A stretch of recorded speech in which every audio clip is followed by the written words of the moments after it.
Sabe, existe uma tecnologia que a gente quase nunca vê, mas que é um motor por trás de praticamente tudo no nosso mundo moderno. Essa é a história de como quilômetros e quilômetros de fios se transformaram em algumas linhas de código. Basicamente, como a indústria ganhou um cérebro. Então, bora mergulhar nessa revolução que aconteceu quase em silêncio. Vamos pensar um pouco no carro que a gente usa, na comida que chega na nossa mesa, até na energia que acende a luz em casa.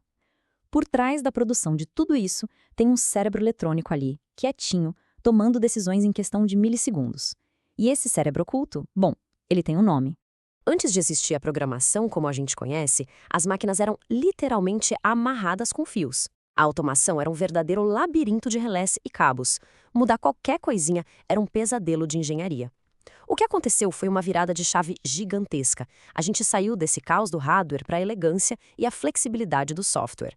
Uma mudança que, simplesmente, redefiniu a indústria. Ok, mas para a gente entender o tamanho dessa revolução, primeiro a gente precisa entender o problema, né? Então, bora voltar um pouco no tempo para uma era em que a automação era, digamos, uma coisa bem mais bruta. Uma fera mecânica barulhenta e, nossa, muito teimosa. Cada um desses pontos aí resume a dor de cabeça da indústria naquela época. A lógica era física, presa nos fios. Se algo desse errado, era como procurar uma agulha num palheiro, literalmente. E qualquer mudancinha na linha de produção podia parar a fábrica inteira por dias. Era caro, super complexo e, vamos ser sinceros, não dava para continuar assim. E então, em 1968, veio o basta. A General Motors, que não era qualquer empresa, já estava de saco cheio desse labirinto de fios. E eles não ficaram só reclamando, não. Eles foram lá e escreveram um manifesto, basicamente uma lista de desejos para o controlador perfeito. Essa citação aí foi a faísca, o começo de tudo. Então pronto, o problema estava claro, o desafio estava na mesa. O palco estava montado para uma grande solução. E não era qualquer solução, não. Era algo que ia resolver o problema da GM, claro, mas que ia acabar mudando a indústria para sempre. 1968, guarda bem esse ano. Muita gente lembra de 68 pelas mudanças culturais, e com razão, mas no chão de fábrica uma outra revolução estava começando. Foi ali que a sementinha da terceira revolução industrial foi plantada.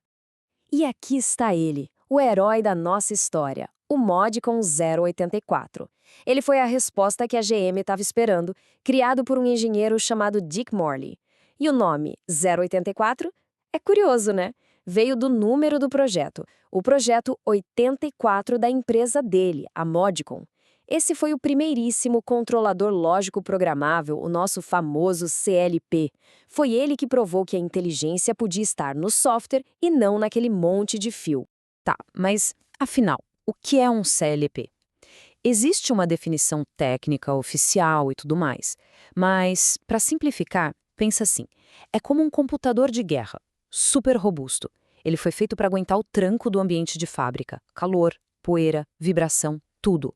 E ele tem uma missão, uma só: rodar um programa sem parar, sem falhar, com uma precisão absurda, sempre. Mas olha, o Modicon 084 foi só o pontapé inicial. Depois que todo mundo viu que a ideia funcionava, nossa, a evolução foi meteórica. Bora dar uma olhada em como esse cérebro da indústria foi ficando cada vez mais e mais poderoso com o tempo.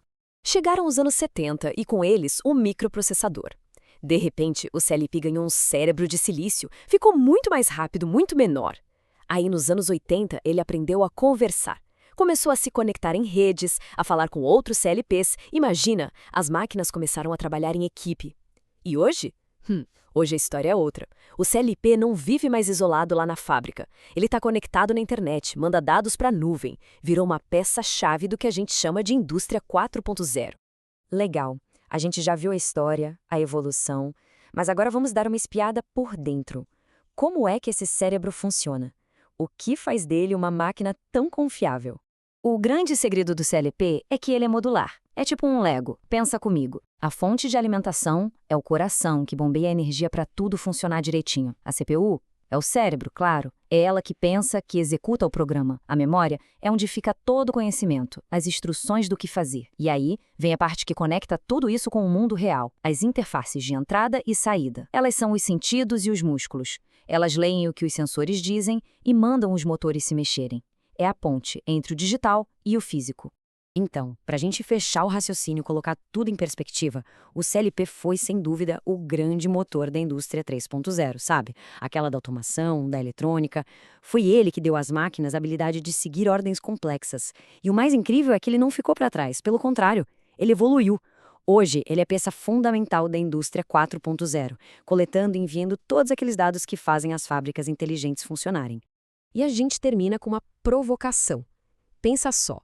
Por mais de 50 anos, o CLP foi um soldado obediente. Ele executou as instruções que nós demos, sem questionar. Mas, e agora? Com a inteligência artificial, com o machine learning batendo na porta, a gente está chegando num ponto de virada. Aquele cérebro que a gente deu para as máquinas, e se ele começar a aprender sozinho, a pensar por conta própria? Pois é, isso muda o jogo todo. De novo,